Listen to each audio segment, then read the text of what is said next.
Hello, everyone. I'm Wolfman Sam here with my buddy John, Johnny Buff Guns, and we are Creatures of the Night. Creatures of the Night. Would you like to start us off? How you doing, my man? I guess good. I will start off. As Mr. Rogers used to say, it's time for a story time as well. I don't really know if he said that, but besides the point, to start this podcast off, I recently went to a convention in Cherry Hill, New Jersey called Monster Mania, and I met the one and only Sam Raimi, who director of Evil Dead and the Spider-Man films. Yeah, and we were discussing beforehand, just before this podcast, just how much, how well the Spider-Man series, in terms of story, really have aged well, and probably the most comic book accurate. Spider-Man series, Spider-Man movies, with a few exceptions, but it's definitely one of the best, and Toby is the best, and ever since meeting Sam, where I've been on like a little binge. I rewatched the Evil Dead movies and the Spider-Man films, and here's actually a little bit of the funny story behind meeting. Well, no, this is funny, or this was kind of like awesome. Meeting Sam Raimi. As I'm like waiting in line at first, I'm like a little nervous. I'm like, this is Sam Raimi. What's he like as a person? I don't know the guy in real life, and I never will. But anyway, as I'm waiting in line, a little nervous, then I see like a little behind the scenes, behind the curtains, like, oh, he's like giggling, laughing, taking a joke, and being friendly to his fans. Like, oh, okay, I shouldn't worry now. I feel better knowing that he's a friendly guy. As I meet him, I walk up to him, I shake his hand, like, oh, nice to meet you. I'm a big fan of your films. And he was flattered to hear that. And he asked me, do I like Spider-Man comic books? I said yes, because I said that your Spider-Man movies are the reason why I love Spider-Man comic books. And he told me to pose in front of the camera to be Spider-Man, my 5-second direction by Sam Raimi. But that's think about it. That's what fandom is about. Sometimes you'll meet some of these celebrity guys, and sometimes they're just down to earth people. Sometimes. Yeah, which he was. Even though I had a few seconds with him, but it was a nice 15 seconds of my life talking to the guy for a few seconds, because it was a photo op.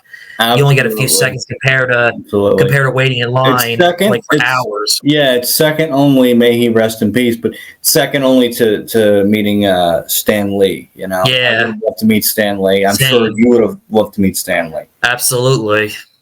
It still blows my mind on how much. Not to get off on a rant here, to quote Mr. Dennis Miller, but it still blows my mind how much Stan influenced comics, especially, I don't know if I ever discussed on this podcast here, his importance in the heavy metal comic book, the heavy metal comic book, the heavy metal magazine.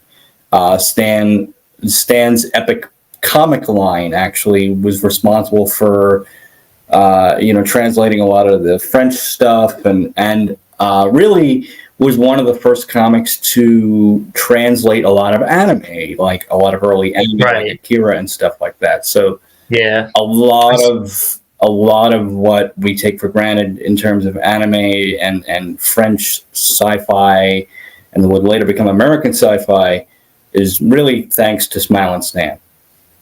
Yeah.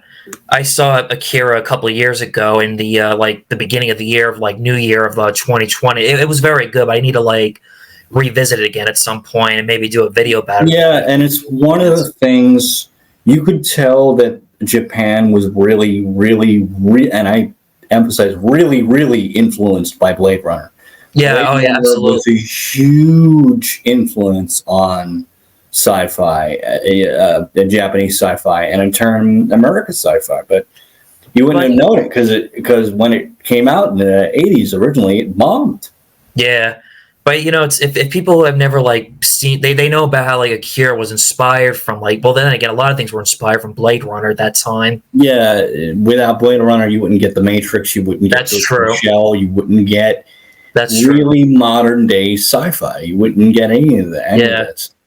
Somebody has Dune is another science fiction that's influential, but I don't think as influential as the original Blade Runner. Yeah, Someone asked me this morning on Instagram, what's the weirdest sci-fi film I've ever seen? And I'm like thinking, you know what? That is a tough question. Like, maybe the answer would be to like, well, I don't know if Blade Runner's weird, but to me, Blade Runner was one of the most confusing films I'd ever watched. And that's an interesting question. It is. It's really hard to say. I've seen probably more bizarre films that maybe you have. I don't know. It's hard to say. The most bizarre film, I don't know if you would call this sci-fi. I had discussed this on the podcast. I don't know if anybody remembers any of my recommendations, but I discussed a Japanese film, going back to the Japanese, here we go, called Tetsuo the Iron Man. You did mention that. With Iron Man. It's like the bridge between David Lynch, the weirdness of David Lynch, with the gore of Cronenberg. Right. It's one heck of a movie. I don't know if you would call it sci-fi, but there are some science fiction kind of elements there. We'll look at Alien. That's like a combo of not just like it's horror and sci-fi at the same time. Right. I love the original Alien. I'm still very mixed on the sequel. People like the sequel. Aliens? The one thing I will never forgive James Cameron for doing to the actual xenomorph, the actual alien in Aliens, is make the alien vulnerable. Because in the first movie, Ripley could not, kill this thing. The only way that she could have, spoiler for, I don't know. Spoiler alert. How old is that movie? Almost 50 years? No, like 40. It came out in 86. Yeah, spoiler for a 40-something-year-old movie. She flushes it out of airlock. Right. So, yeah. A few weeks ago, I showed my dad Alien for the first time because he had never seen it before. It's like, how is that possible? And when we were like watching it, like seeing the parts like towards the end, we're like, oh, we're all safe. But again, spoilers right here. The Queen alien was not dead yet. It's like in the typical slasher film. You think, oh, Michael Myers is dead. Nope, he's still alive and he's not dead yet. And And it goes back to the Queen alien. I don't mean to interrupt you, but the Queen alien splits Lance Henriksen and Parr, and then it's a battle between Ripley and the Queen alien when she's trying to like get the alien outside of the space. My dad was joking in real life that she could not hold on to the rails that long. You're talking about the second one, right? Yeah, the second one. That's what I'm talking about. Like the second Aliens when she holds on to the ladder rails when she's trying to get the alien off the Queen alien off the spaceship. Right. And here's another example to that too. We watched Predator since Carl Weathers' passing, and my grandfather was like, "What would you do in real life?" I'm like, "This is a movie. In real life, I'd be dead. Forget it." Absolutely, we'd all be dead. Yeah, this is all fantasy make believe. To be honest, I mean, not to get my wires crossed, we are on Alien, but going to Predator, I have to say, let's be real. The team that was sent to recon mission and to basically, inadvertently fight the Predator. Let's face it, that's the original Expendables right there. That's the original Expendables. Yeah, that's a good point there. Yeah, pre-Expendables at the time. That's the closest things to the Avengers version of action stars. The only person missing. The only thing that would have made that better is instead of the Indian guy, the Native American guy, Rambo. I could see that. It could have been Rambo. Right. It could have been. I don't think he would go out the same way. But, it's like I always fantasize about what it could have been. The team up that always shocked me that never happened was Charles Bronson and Clint Eastwood. Yeah. How they never crossed paths, how they never made movies together. I would have loved to see Dirty Harry and Charles Bronson's character. I can't think of his name. Paul Kersey, side by side. I would love to see them just blasting away. I don't like verses really. If you have two badass characters, I prefer a team up over verses. Right. Except when it comes to Freddie and Jason.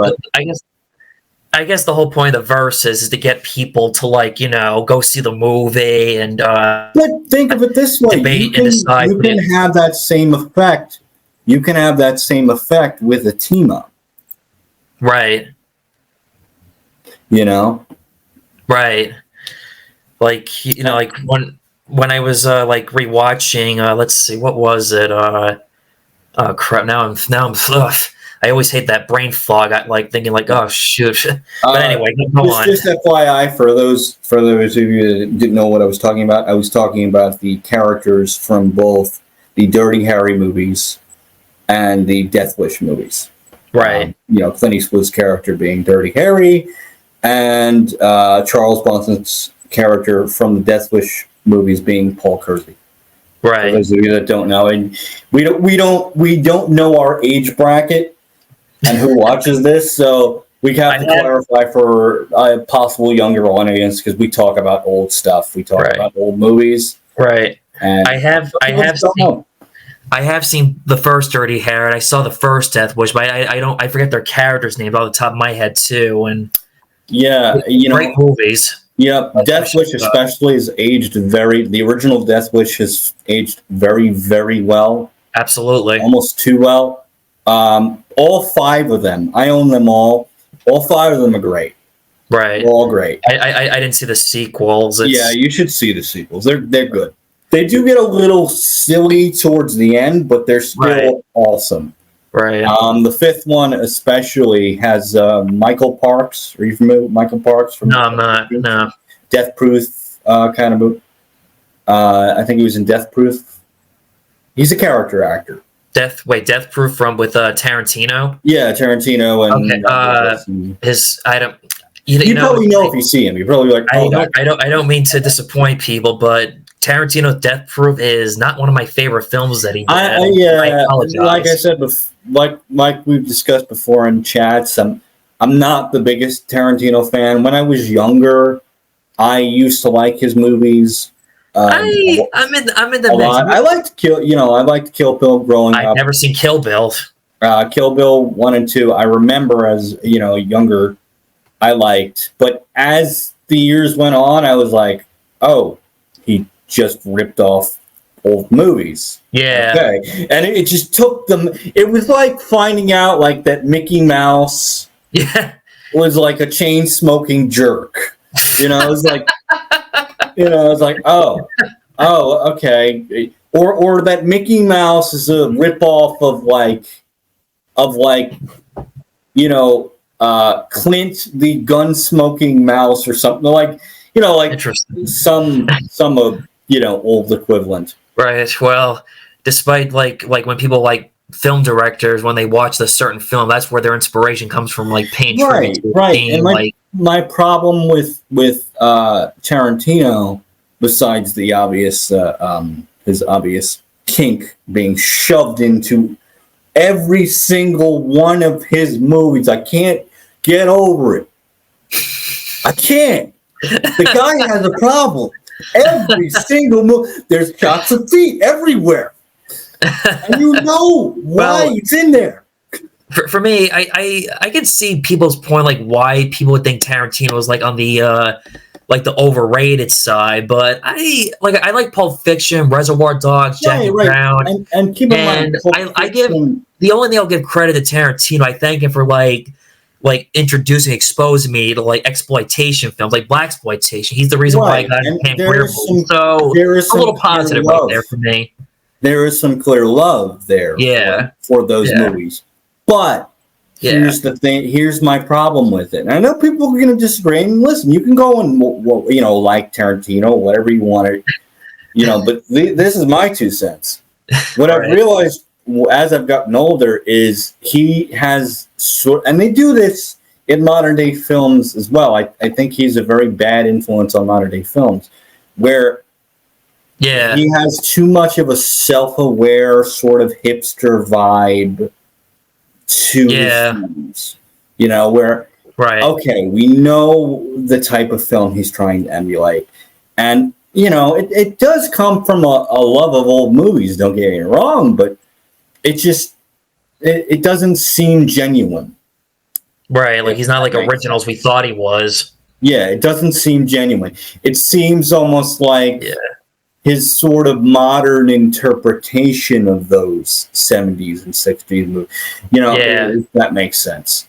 But that's my 2 cents. Listen, people can like whatever they want to like.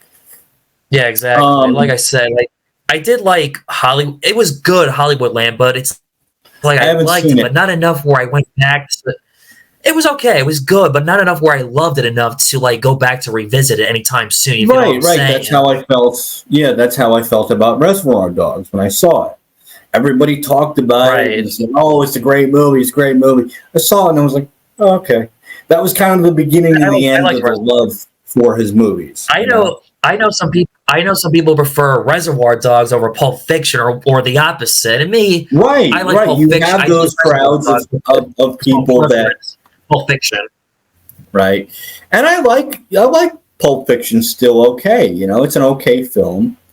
It's a little overrated. Let's be real, it's a little overrated, but it's okay. Yeah.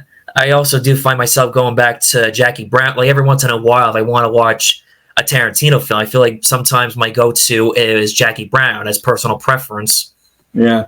You went through a whole thing on your channel. I'm going to give you a little plug here.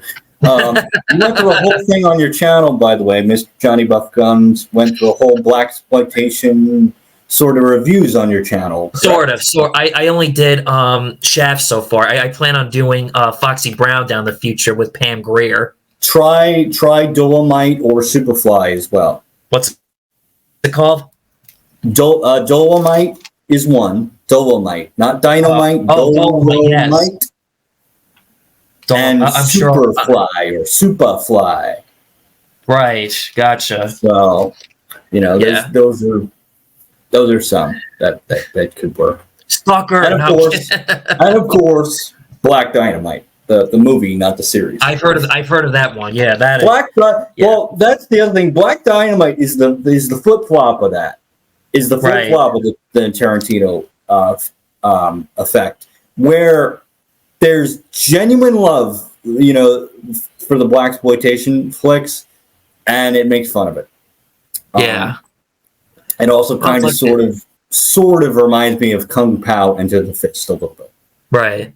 And like I said, the benefit of like Jackie Brown for me was I learned a little blaxploitation films from him and Pam Grier films, like like I saw Foxy Brown, I saw Black Friday Foster, which was really good, and I still got to see Coffee. I heard that's a good one that she did, Pam Grier. Yeah. You know, I got to catch up on those as well. Same. I don't know if Blackula's any good. I have no idea. I've heard of it. I've not.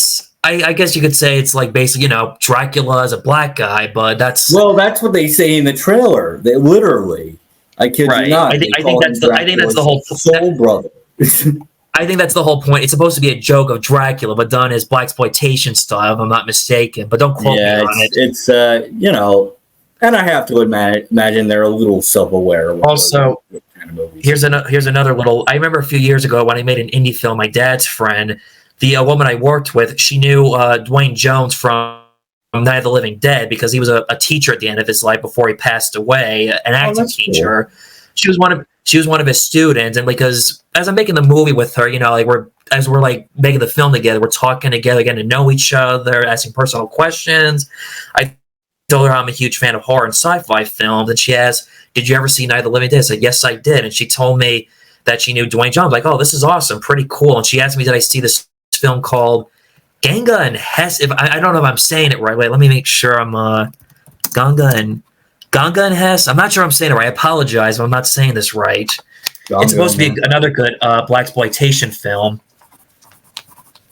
It was one of his other films outside of Night of the Living Dead. He was mostly known as a theater actor, Dwayne Jones. Right. And I never even heard of it. I still haven't seen it yet.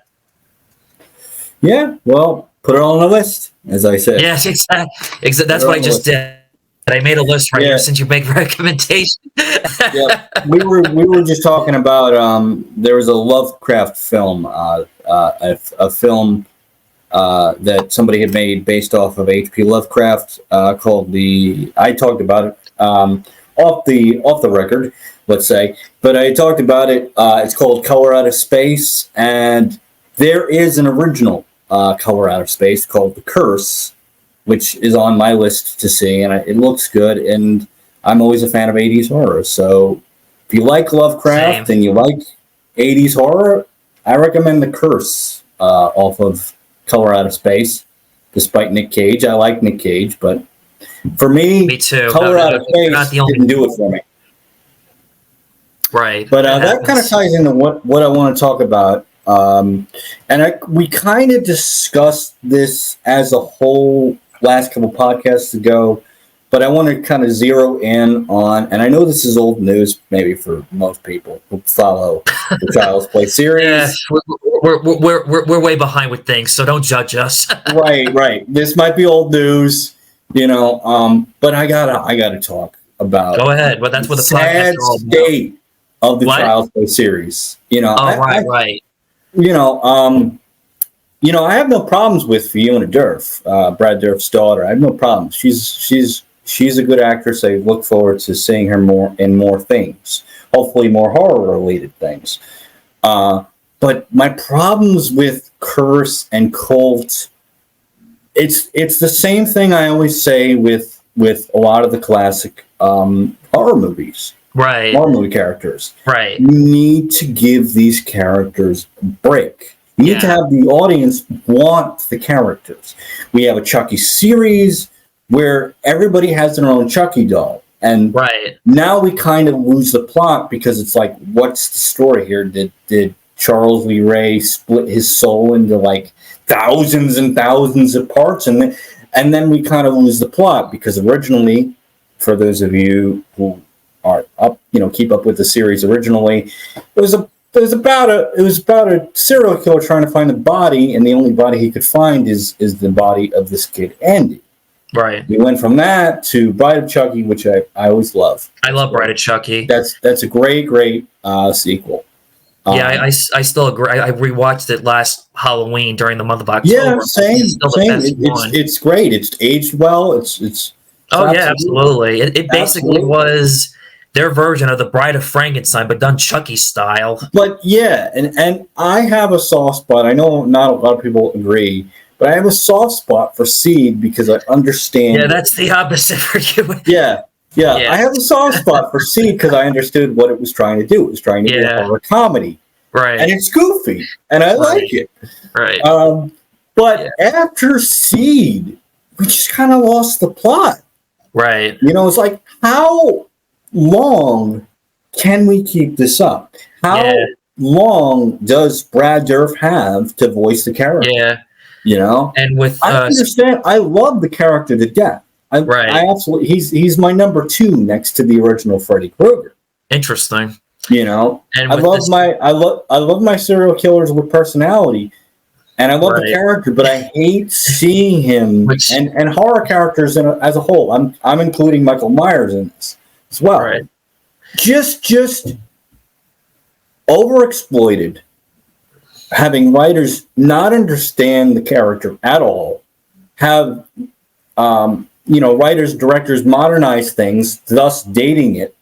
Which you can argue with the older stuff. Sure, everything is dated, but there's no heart to anything. There's like, okay, let's put Leatherface with a bunch of Zoomers and have him mow down a bunch of kids with their phones. I said, that's funny, but that's the only thing the modern day Texas Chainsaw Massacre has.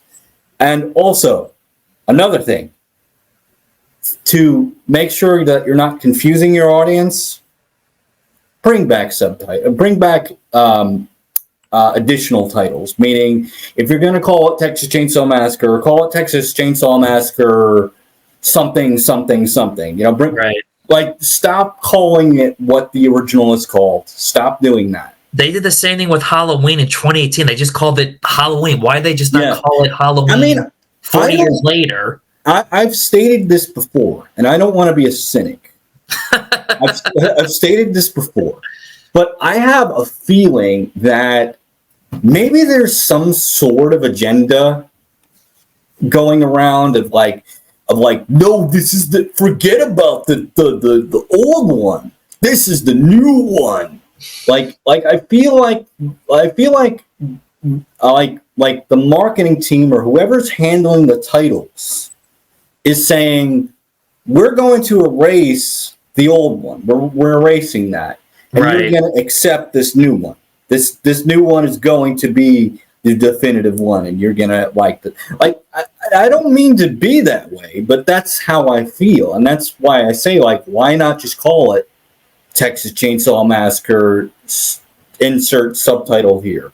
Right. You know, in whatever, you know, the Saw's family, you know, bring back those. If you're going to sequel it, you know, and don't be afraid of numbers.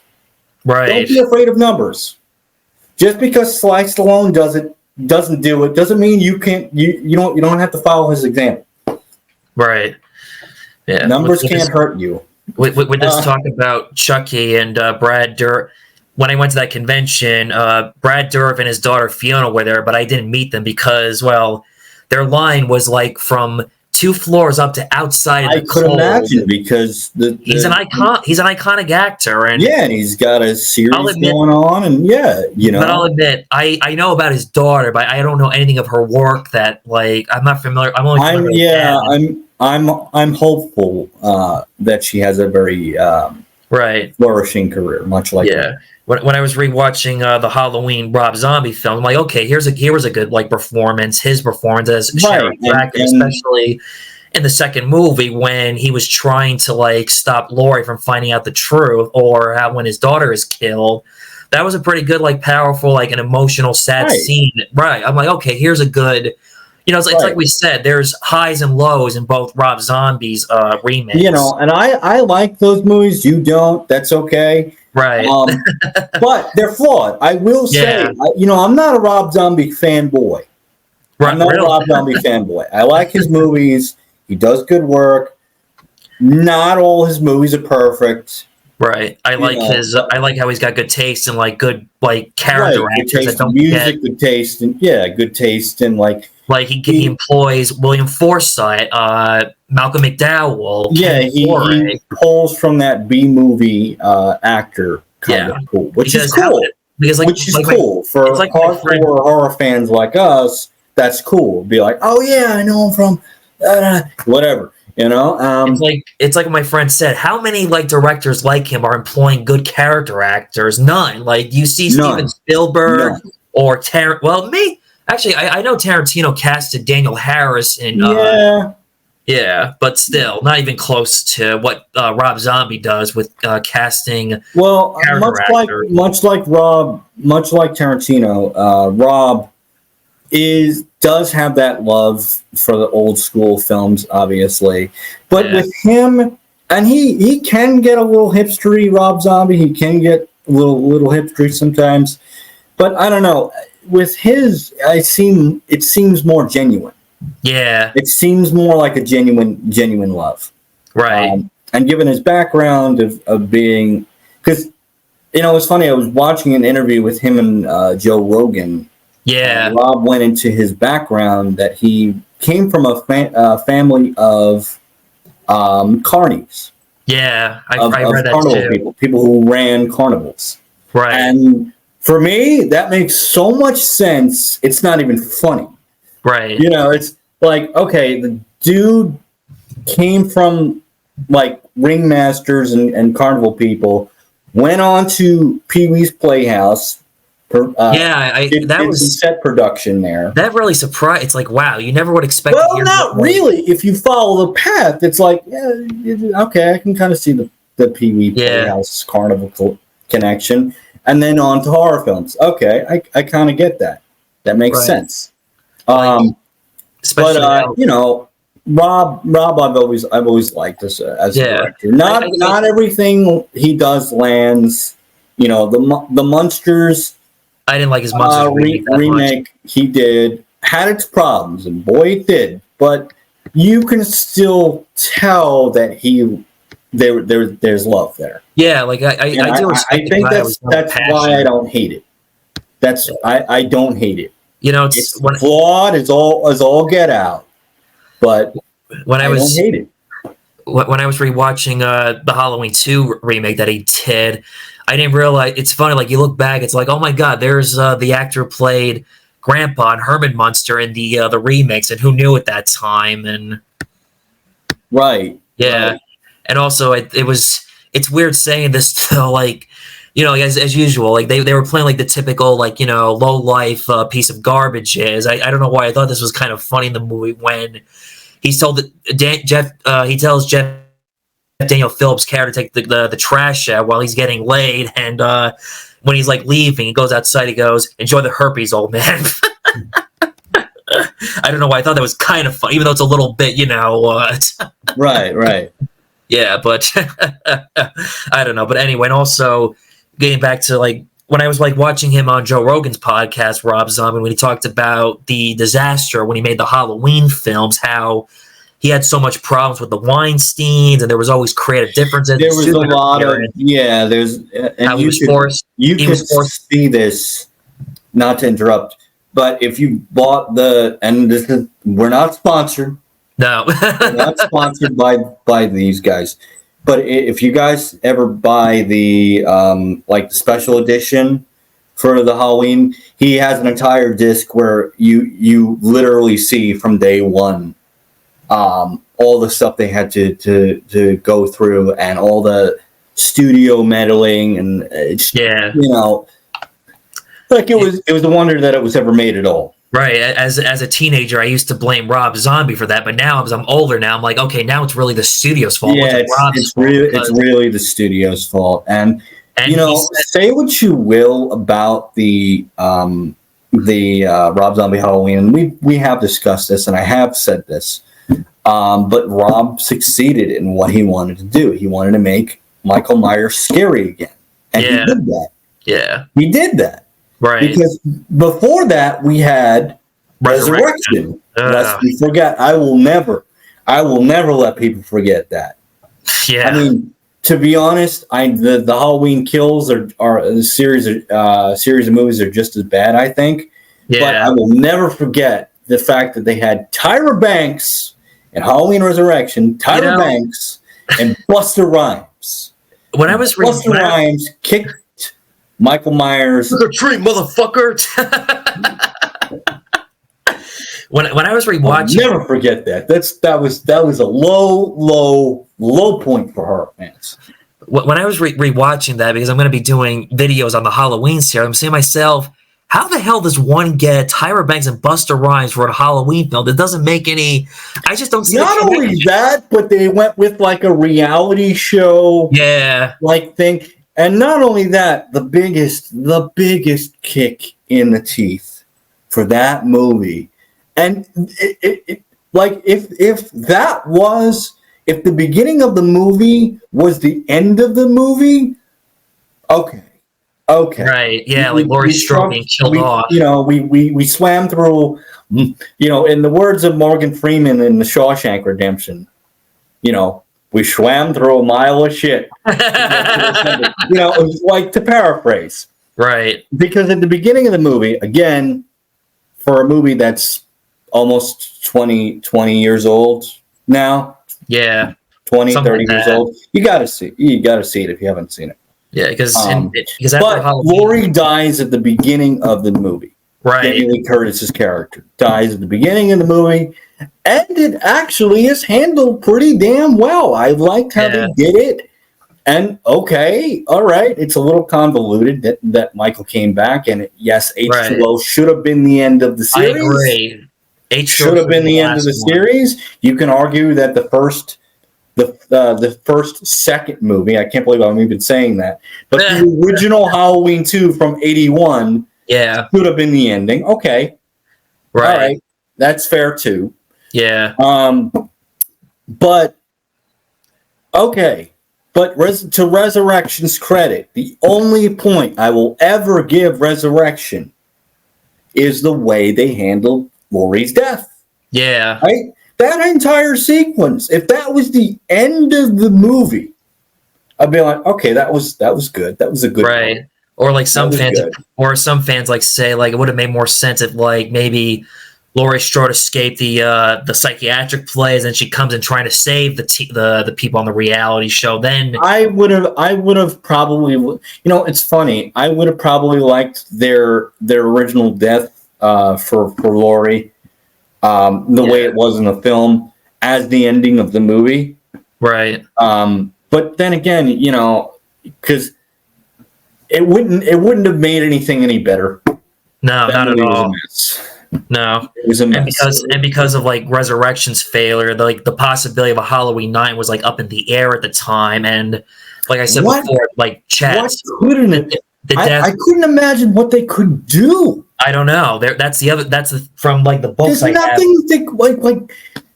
no, it was dead. What are they going to do? Michael Myers in space? Maybe what is it going to be like an astronaut?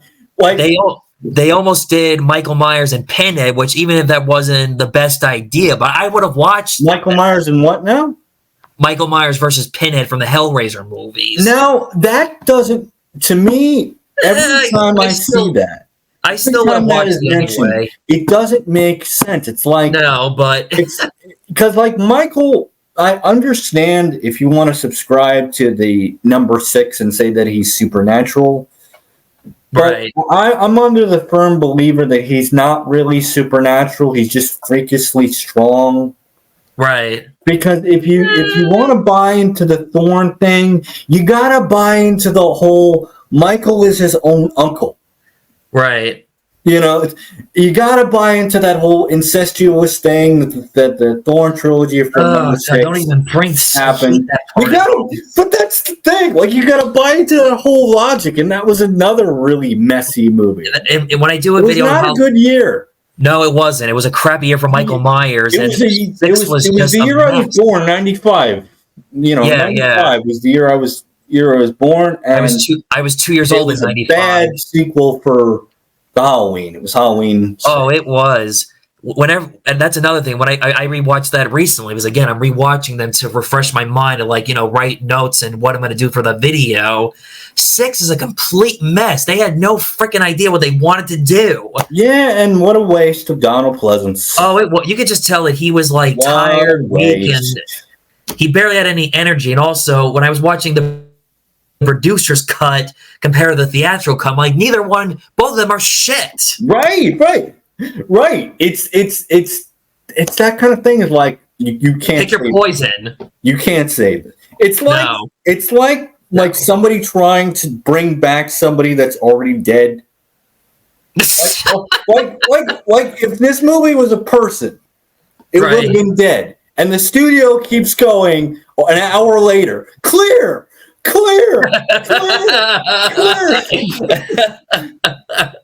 can't save it. It's dead. No, there was just nothing you can do to save Halloween 6, no matter how people try to think of a like the one thing I do agree with some fans is that I'm okay with, who was Jamie Lloyd's father. We don't have to know who the father was. I would have been okay. It could have been just some random cult member. It tries to answer questions that really don't need to be answered. No. I think the reason why Michael does what he does didn't really need to be answered. No, that's what makes Michael Myers scary. We don't need an explanation. Yeah, and also, less is more. Yeah. And like you said, if you fall into the category that Michael Myers is supernatural, I can see where kind of, sorta, okay, if you want. But again, this is just my opinion. I don't think he can't die. Remember, you can't kill the boogeyman. Okay, if you want to argue that, but yeah, but I think if they were going to go that route, it could have been handled better. I agree. It could have been handled better. It could have been handled so much better. You could have explained that. Okay, well, maybe Michael. Here's an alternate, right? And this is off the top of my head, right? Maybe instead of Michael coming back, like Michael, like physically coming back in a ghost, right? Have it be like a literal curse where he came back, but like someone takes off his mask and they don't see what he is, and he's described now as an entity. He's now an entity. He's not like an incorporeal ghost. He's not see-through. He's still Michael. He's still solid, but he's now the boogeyman nickname now has some relevant. Now has makes more sense because now he's a real boogeyman. Right. Let's say he died at the end of 2. He burned up as he should have. He died. Right. In 4, he can come back.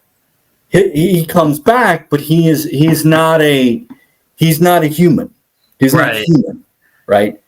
He is the cursed spirit of Halloween. Right. Maybe you can tie in to the holiday, of Samhain or Samhain, however you want to pronounce it. It's Samhain, or for what I've heard, but go on. I've heard it pronounced Samhain, or I didn't know that. However, but if you want to tie it in, if you want to tie it into the holiday, let's say that because of the atrocities of Michael Myers, there's a evil, right?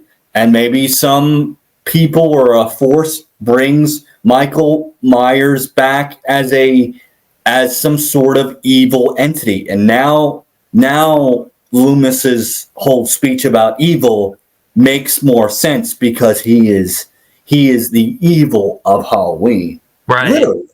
Literally. Now, does that sound so much better than what we've got? But it's funny you say that. In the books I have about, original like Halloween sequel ideas before the final product, that was going to be a possible idea for Halloween 4, where he was going to be like some kind of ghost. Right. And that would have made more sense than tying in with this cult. Right. And like I said, you don't even have to mention that there's a cult or a group of people trying to bring him back.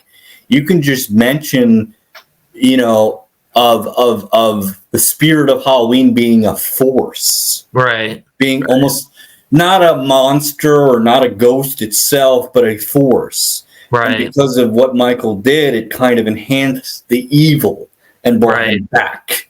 Right. And it makes more. I don't know. It makes more sense to me. Yeah. And then not to get like off topic, I want to mention before too about how like with Rob Zombie and also Halloween Resurrection. Another reason after Resurrection's failure is because of the death of Mustafa Akkad, who was the founder of the franchise after Carpenter left the Halloween series. Right. His death in 2005, dying in a terrorist attack bombing with his daughter, is another reason why Halloween 9 was canceled. Wow, I didn't know that. That's not that I'm saying that's that's one of the reasons. Because he was dead, it's like, okay, they just knew they had to go the reboot route at that point. Right.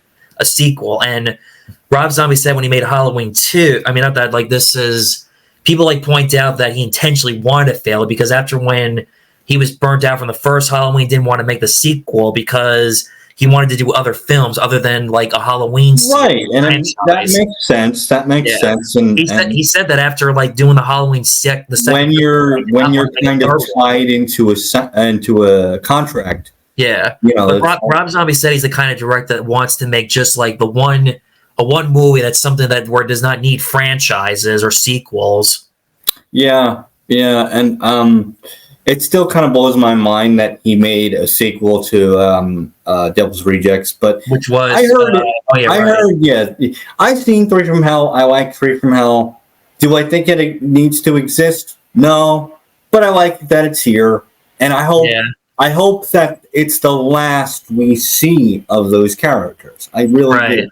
I know there are fans of those movies. Didn't he also do Lords of Salem, if I'm not mistaken? Yeah, Lords of Salem. It's a weird movie, but I have a soft spot for it. It's not perfect, but it's sort of like what happens when you take The Shining and Rosemary's Baby and put them together. That's an interesting concept. Take the bizarreness of The Shining and this sort of Satan baby of Rosemary's Baby. That's the other thing about Halloween 6. They were going like a poor woman's Rosemary's Baby route. Right. Yeah. What was I going to say? Yeah. One thing I also want to touch upon. Also, we were talking about The Crow. Yes, I definitely want to touch upon when this. When we were off the air, we were talking about The Crow. John, do you want to talk about The Crow? You have the comic. Yes, I have the comic book right here. I've had this since I was 16 in high school. I first saw The Crow, the movie first, before reading the comic, when I was 15. And around the time I saw The Crow, and don't judge me when I say this, around that time my grandfather had passed away. When I first saw The Crow on television, I'm thinking, what is this? I'm thinking of myself as a stupid teenager. Sounds like a lame movie. Then as I'm watching, I'm like, this is a great movie. And then I read the comic book, and I was so like infatuated with it because I'm thinking about how like it's about a guy's personal tragedy who died, and he comes back with vengeance. Not where he's like going to be a hero for life, only avenging the people that set justice right. Right. And like I said, at that time my grandfather passed away. I had this thing where, will my grandfather come back? But of course he didn't. Again, I was a young teenager. Don't judge me when I say that. Yeah, listen, we all have those experiences. But to touch upon that whole thing, just as a post note, also, when you're editing this, just throw up some artwork from the comic. I will. Trust me. I really want people to see how gorgeous this comic really is. Yes. And just to add, the movie is great. I love the movie, but the book takes the movie and expands upon it. Everything you love about the movie, the book expanded upon it. And it's a bit like, comparing apples and oranges. The reason we wanted to talk about this is because that forgettable reboot is happening. Which I don't know. I'm just Brandon Lee was awesome in the movie. But to touch upon the comic and what you just stated about your grandfather. Give a little history about James O'Barr. James O'Barr, the writer of the comic book, he unfortunately was inspired by the death of his girlfriend. His girlfriend had died in a car crash. Yes. And that's what inspired the book. Yes. And he wrote this book as sort of like to get the pain out.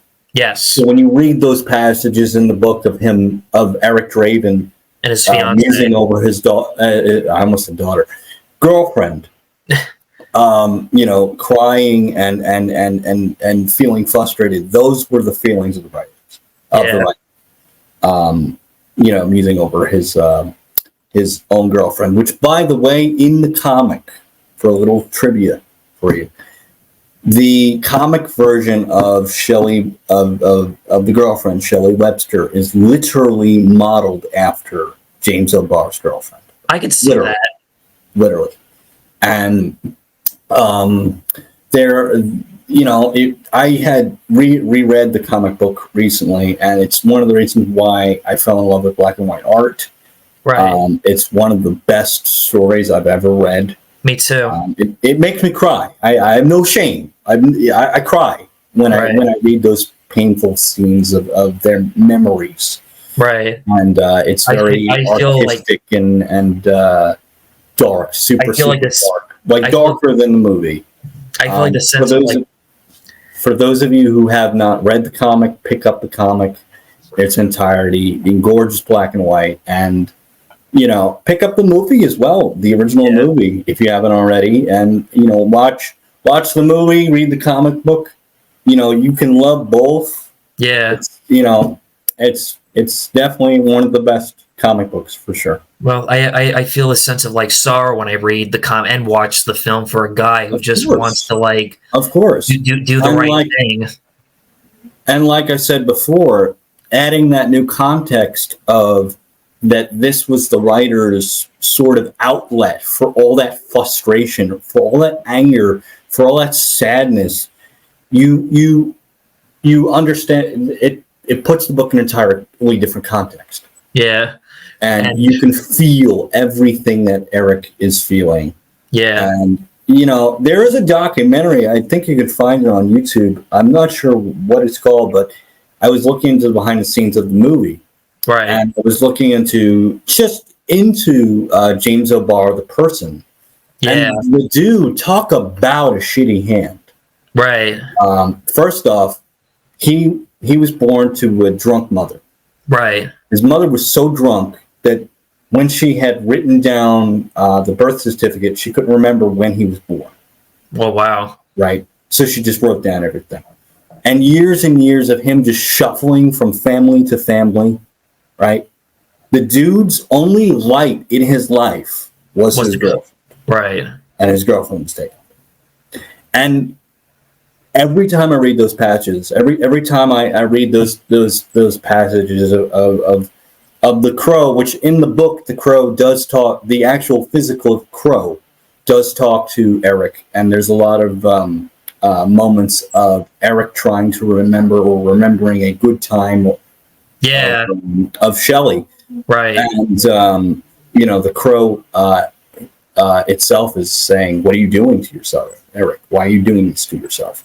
The whatchamacallit, the Scarecrow Cowboy right. That's another character it's sort of in the movie, but he was only deleted because, again, Brandon Lee's dead. They had to cut that character. Right. And like I said, comparing the movie and the comic book is apples and oranges. They're both great. Oh, they are. Like I said, for those who have not read the comic book, it's everything you love about the original movie and more. The other it's thing different. It's much more violent. It's much more atmospheric than the movie. But there's a lot of things that the movie did emulate from the book. It's one of the best, probably one of the most faithful comic book movies. Yeah. It tried to be. Like I said, like I remember Brandon Lee said, like, how when he did the film, he said the Crow was not like Spider-Man or Superman where they have these superpowers fighting for life. He only comes back for a short time to set the right things right, to set justice, kind of like the Punisher in a way. Right. Exactly. Because it's a relatable kind of comic book because everybody's lost somebody. Yes, we've all had tragedy, especially if it's somebody through tragedy, and it's just you feel for this character because you want him to be like, kill all the bad guys, and and when he kills them, I don't feel sorry for them because of how what they did to him and his fiance, how they were innocent people, didn't do anything wrong. They were just victims at the wrong time when they were killed. Yep. And again, like I said, apples and oranges. Yeah. Again, that's something the comic book also does even better, in that in the comic book, the scene where they're shot, it's so much more darker than the movie. Yeah. And it's just, like I said, for those of you that love the movie, have not read the book, pick up the comic book and collect, pick up the collection. That way you have the entire sort of Eric Draven run. And enjoy. Because I think you're going to love it. It's different. It's not, the movie is not a one-to-one. It's not a one-to-one recreation of the book. No. The ending is different. But Crow lovers of Brandon Lee, you're going to love it if you haven't read it. What I also really love too, from the book and in the movie, despite the character, Sarah is a main protagonist in the film. Yeah, you're talking about I just love how Sarah, the skateboarder in the movie. Yeah, because in the comic book, she was not he randomly meets her doing, besides being a vengeful person, he's doing a good deed, helping this innocent little girl who's lost, and her mother is very neglectful to her, and he wakes her up. He wakes up the mother when. Mother's the word for God. Yeah, and they do recreate that in the film. Yes. Sarah was I don't mean to cut you off. Sarah was a girl that Eric and his fiance, they took care of her, raised her if they were his own daughter, and when she dies, she misses them a lot. You feel such sympathy for this little girl who misses Eric and Shelley a lot. Right, right. And in the book, in the book, it's funny. In the book there are weird parallels between the girlfriend Shelley and the girl in the book who was named Sherry. Right. And she's not the skateboarding, kind of tough girl on her own. She's right, just tomboy. a girl whose mother is doing drugs, and she's a prostitute, and is a prostitute. It's a very, very different character, and the scenes that that happen in the book are very, very different, but they have a different emotion. Yeah, it's like I said, apples and oranges. Right. And like I said, it's everything the film, like, if you have seen the film and you're curious about the comic book, curious about the source material, get the source material. Get it in its entirety. And everything you love about the movie, you'll probably love even more, because the book expands upon that ideas, but it also is very different. Right. So you may not like how the book ends, or you may like how the book ends better. It's all down to opinion, but also I personally think that they're both great in their own right. Right, absolutely.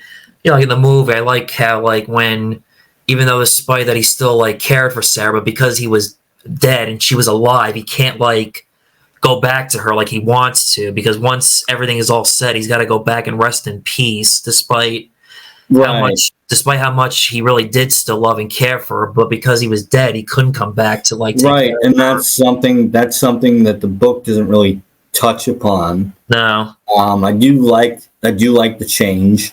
There are some changes that the movie does. I like the ending of the movie. I like that he literally gives the pain away. I think that's apropos, because that doesn't happen in the book. Right. But like I said, it's apples and oranges. They're both great. And also the guy, we're talking about this, the whole tragic accident of what happened on the set of the movie with Brandon Lee.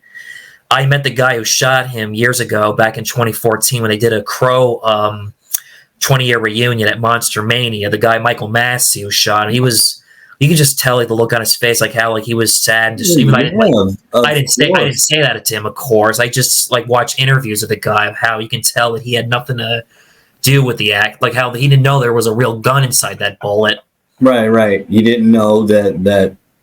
I think the story goes that I remember reading that something where, even though it was loaded with blanks, there was something to the effect of the blank was still lethal or something like that. Yeah. But it's still a tragedy. My heart goes out to the Lee family, and of course to the man that incidentally and accidentally shot him. Yeah, same. I couldn't imagine living with that. And me neither. No. And when I met the guy, Michael Massey, who played Fun Boy, he was, again, very, it's true they say, a lot of actors who play bad guys, criminals, and crazy people really are the nicest people you'll ever meet in their life. Yeah, look at Bill Moseley. Right, right. Bill Moseley, or even the same with, Tyler Mane, who was Michael Myers, but again, soft, gentle person in real life. Yeah, I was watching a Halloween 2 interview, the Rob Zombie Halloween, where I think it was Scout Taylor Compton, who described Tyler Mane as a giant teddy bear. Right, sure. Right, because he plays a rough a monster, but in real life he's just a soft, gentle guy in real life compared to that. Or that's usually the case. The same with Tony Todd, Candyman and other. But when I met him, chilled, nice, cool dude to talk to. Yeah, my aunt, not to get off topic, but my aunt had met Jeffrey Combs. Nice. Of Reanimator. Reanimator. And she said he was the most soft-spoken, humble guy you could ever meet. Right, gotcha. I've always, in terms of one of my favorite B-movie actors, Jeffrey Combs, he's one of those dudes that, regardless of the script, regardless on how bad the script is, he'll give it his all. Right, exactly. And he'll be the best thing about that movie, no matter how bad that is. Right. Same with Peter Cushing, Christopher Lee, always making the best of everything, no matter the quality. Yeah, it's going back to Christopher Lee. When they asked him about was the Howling 2 or something like that, and he said something to the effect of it's not your performance, you should not lower your performance because of the movie or something like that. Right. You should, basically in English, you should give it all regardless on the caliber of the movie, which, true. Hats off to Mr., Sir Christopher Lee, may he rest in peace. Yes. That's how you do it, is you just, doesn't really matter how bad the script is or the caliber of the movie. You give it your all as an actor. Right, exactly. Anyway, is there anything else you want to talk about? I know. No, well, maybe just brief recaps. I recently saw the new Godzilla versus Kong film. It was not great, but it was fun, decent. It's not about it's just about like going to see two big giant monster icons fight each other. That's kind of how I felt about the first. Was it the first Kong movie or the first recent? Yeah, first like Godzilla Kong movie. Yeah. It made me feel like a kid again. Made me feel exactly. Like getting out my Godzilla and Kong action figure. Just kind of exactly. Together, Yeah, if you're a big fan of Godzilla and King Kong movies, go and check this out and have fun, have a blast. Yep, enjoy your monster movies. Yeah, exactly. Don't expect anything too serious. Just sit back, relax. Leave your brain in the door. Get a nice, big old thing of popcorn. Yeah. Your favorite candy or whatever, favorite soda. Right, exactly. Kick your feet up and enjoy the giant. Exactly. That's the whole point. And also, there are two more things. I am excited that they released the Joker trailer, and finally, Maxine is coming out. The third. I know you've been. I have yet to see the Pearl Maxine kind of thing. I've yet to see those, but I might get around to them. No, you should. They're really. I mean, Pearl is a prequel to X. You don't have to watch either one in order first, but definitely watch Pearl. Pearl was just fantastic. Mia Goth was just amazing in that film. She just shows how really talented of an actress that she is, Mia Goth. I'll check it out. Yes, I recommend it. And X was good, but again, personal preference choice. Pearl was better because of how the character Pearl was a character analysis compared to X, where X was your basic stereotypical slasher film. Right. Yeah. And I am excited for Maxine. I'm like, all right, this is going to be great. It's, yeah. Alrighty then. I guess that wraps up today's podcast then. All right. Well, I've been Wolfman Sam here with my partner, Johnny Buff Guns. We are Creatures of the Night. We'll see you all next time. See you soon.